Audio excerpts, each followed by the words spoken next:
परमात्मा आपके साथ होगा इस दास के रूप में और आपके सारे अकाउंट कराएगा।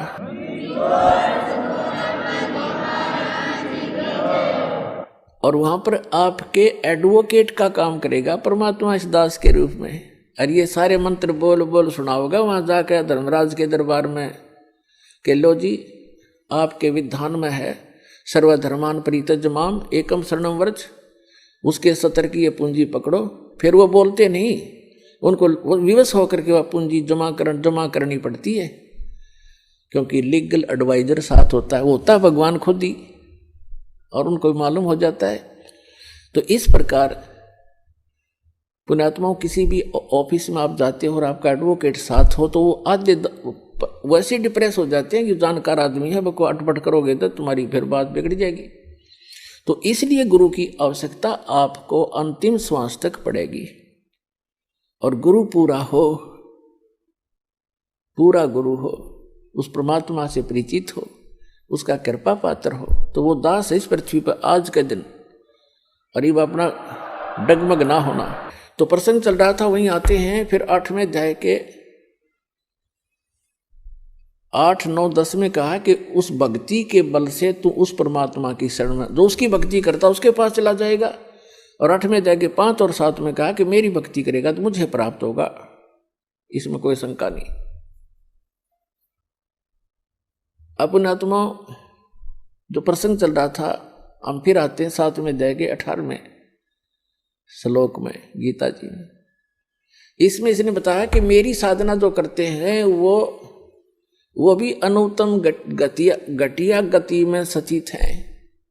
कैसे हैं? जैसे एक चुनक नाम के ऋषि थे, वो ज्ञानी आत्मा थे, घर त्याग दिया, बाल बच्चे त्याग दिए और जंगल वेदों को पढ़ा, यही मार खा गए, इनको गुरु नहीं मिले।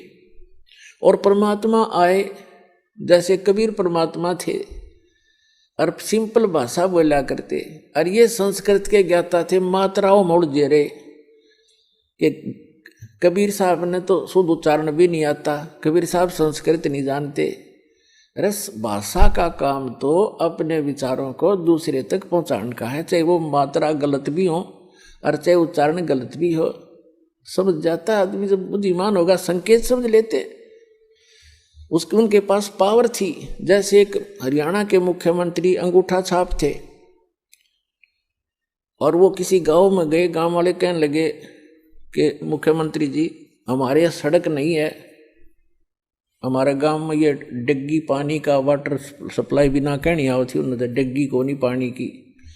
तो वहाँ सारे के सारे विभाग खड़े थे, चीफ इंजीनियर तक, डीसी और कमिश्नर तक। उसने कतीक ना शुद्ध हिंदी जाना था ना अंग्रेजी बोल से जानता था मुख्यमंत्री। उसने कहा रे उरे ना ओ डीसी, क्या नाम है तेरा रे? चीफ इंजीनियर के कहने उरे ना, ऐसे कर यहाँ से लेकर अठैत लेकर बठैता ही इनकी सड़क बना दे। उनने इंग्लिश भी बना ली उसकी, अठैत बठै की, हर नक्शा भी तैयार कर लिया। तीसरे दिन काम शुरू हो गया। तो पुण्यात्माओं तो ये बकवास करते हैं ना, रामपाल ने संस्कृत नहीं आती, फलाना नहीं आता, ये तो वही हैं नकली। दास के पास वर्ड पावर है उस परमात्मा की दी हुई। जिस भी शब्द से बोलूंगा परमात्मा खूब जान लेता है और आपके सारे काम करेगा, मिनट नहीं लगेगी।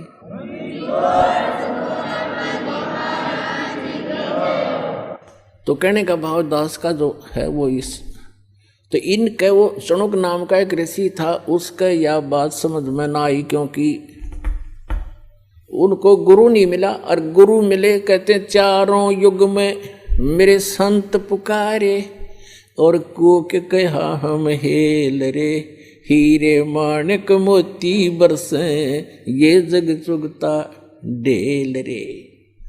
परमात्मा कहते हैं हम चारों युग में आका आवाज लगाई, जगह जगह खड़े होकर चौराहों पर, और कहते हैं हम तत्व ज्ञान रूपी और सत भक्ति सतमंत्र रूपी लालों की वर्षा कर रहे हैं।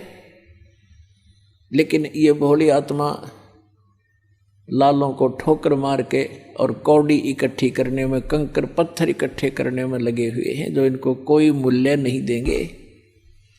कहते हैं पर भी लेन जात है दुनिया, हमरा ज्ञान किने ना सुनिया। ये जाते हैं वो तालाब में नहाने के लिए, पर भी लेने के लिए। हाय हाय।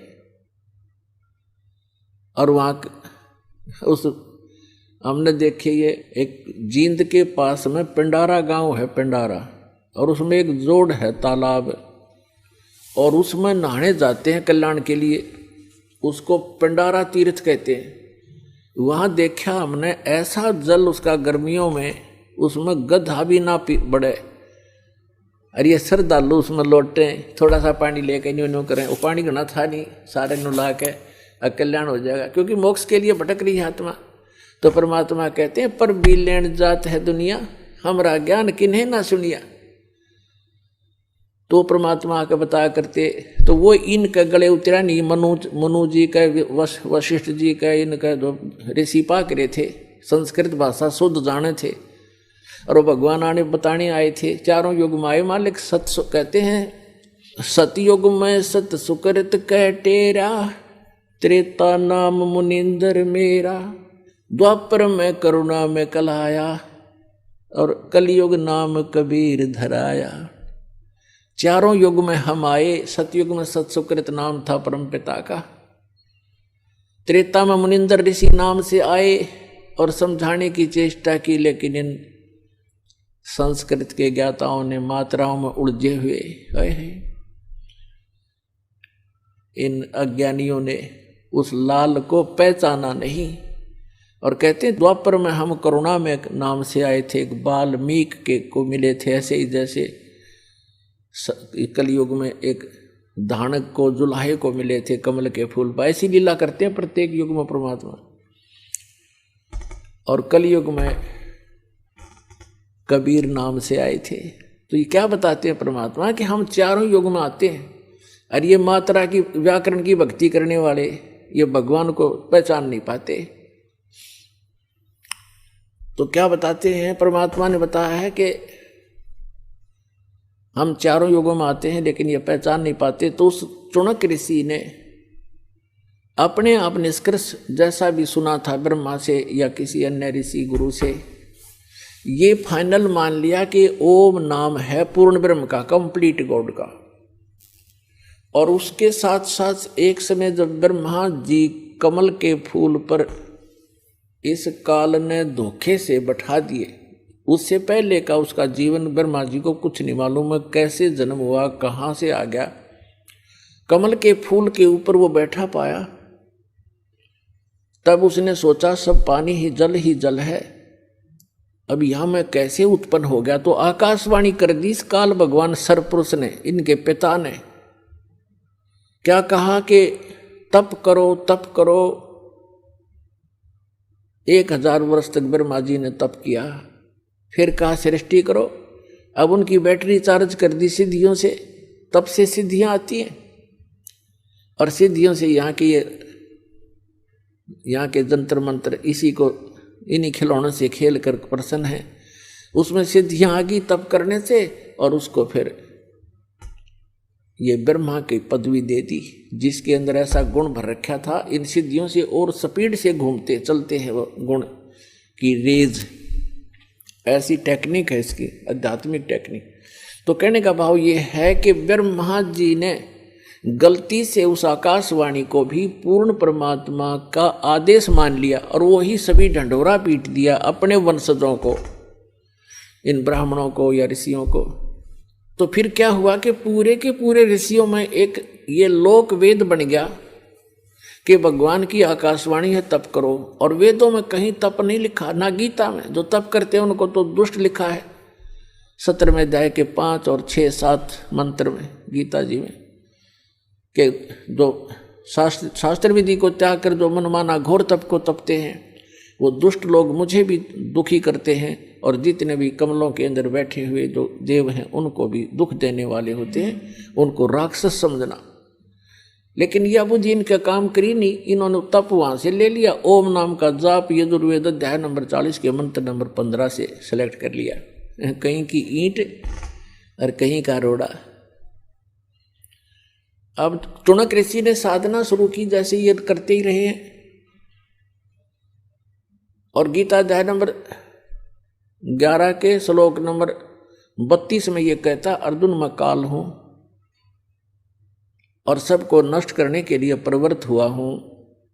11वें अध्याय के 47-48 में इसने कहा कि अर्जुन ये मेरा वास्तविक रूप है, मैं ऐसा हूं, ये है मेरा स्वरूप, और इसके दर्शन तेरे अतिरिक्त पहले किसी ने नहीं किए, ना आगे कोई कर सकता, और ना कोई जप से, ना तप से, ना वेदों वर्णित विधि से, ना कोई किसी यज्ञ से मेरे दर्शन, इस रूप के दर्शन नहीं कर सकता, अर्थात ब्रह्म प्राप्ति नहीं हो सकती।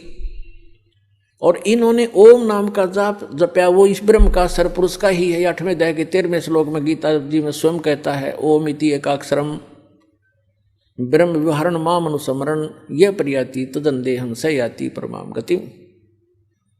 तो इन्होंने इस ओम नाम का जाप किया, और ये 11वें अध्याय के 47-48 में इनका अकल काम करी नहीं। गीता जी में यो कहता, मेरी प्राप्ति, मेरे इस रूप का दर्शन, अर्थात मेरी प्राप्ति, ब्रह्म प्राप्ति, ना वेदों वर्णित विधि से, न जप से, न तप से, न किसी यज्ञ से किसी प्रकार भी नहीं हो सकती। तो जिस कारण से इन्होंने हठ योग भी किए, ओम नाम के जाप भी किए, समाधिस्थ भी हुए। तो ये कैसा करता है? ये जैसे कोई भी साधक साधना करने लगा, उनको मिसगाइड करने के लिए किसी को तो शंकर भगवान के रूप में दर्शन दे दिए, अपने पुत्र के रूप में। तो उस ऋषि ने मान लिया कि ये जो शंकर भगवान है ये काल का पुत्र है, तमोगुण, ये ताम इनके पास रहता है ऋषियों के। तो उन्होंने मान लिया ये है भाई परमात्मा। मैंने समाधि ला कर खूब देख लिया, समाधि दशा में मुझे इसके दर्शन हुए। और वो दिखा था काल, उसने कस प्रतिज्ञा कर रखी है कि मैं अपने वास्तविक रूप में कभी किसी को दर्शन नहीं दूंगा।